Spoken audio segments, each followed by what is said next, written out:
Hello everyone, আসসালামু আলাইকুম। আজকে আমি পুঁই শাক ভাজি করব, তার রেসিপি দেখাবো আপনাদের। পুঁই শাক ভাজি বানাতে আমার যা লাগবে: পুঁই শাক, কাঁচামরিচ, পেঁয়াজ, রসুন কুচি, লবণ। এগুলোকে আমি ভালো করে ধুয়ে নিয়েছি। এখন এগুলো দিয়ে আমি রান্না করব। কড়াই গরম হয়ে গিয়েছে, এখন তেল ছেড়ে দেব পরিমাণ মতন।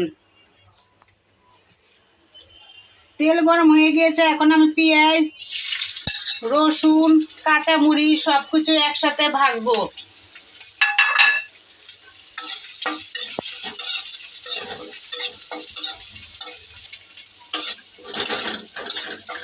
পেঁয়াজ, কাঁচামরিচ, রসুন এগুলো আমার ভাজা শেষ হয়েছে, এখন পুঁই শাক ছেড়ে দেব।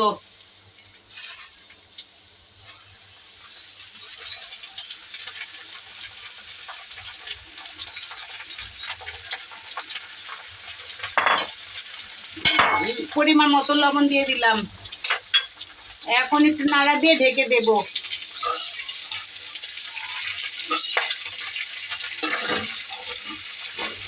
এখন একটু ঢেকে দেব,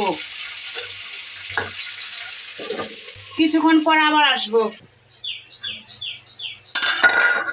এখন আমার পুঁই শাক কমে এসেছে, এখন ঢাকনা খুলে রান্না করবো, একটু ভাজা ভাজা করবো, হয়ে যাবে আমার পুঁই শাক ভাজি।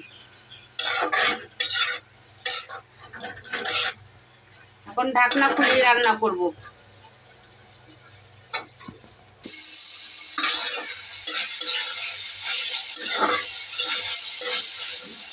এখন আর 1-2 মিনিটের মধ্যে আমার ভাজি রান্না হয়ে যাবে। একটু পানি আছে, পানি শুকলে আমার ভাজি শেষ। এই ভাজিটা খেতে দারুণ মজা লাগবে।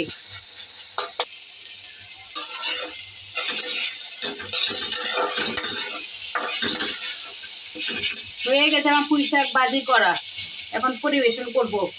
হয়ে গেছে আমার পুঁই শাক ভাজি করে, এভাবে বানিয়ে খাবেন, ভালো লাগবে। আর ভিডিওটা ভালো লাগলে লাইক, কমেন্ট, শেয়ার এবং সাবস্ক্রাইব করে দিন। আল্লাহ হাফেজ।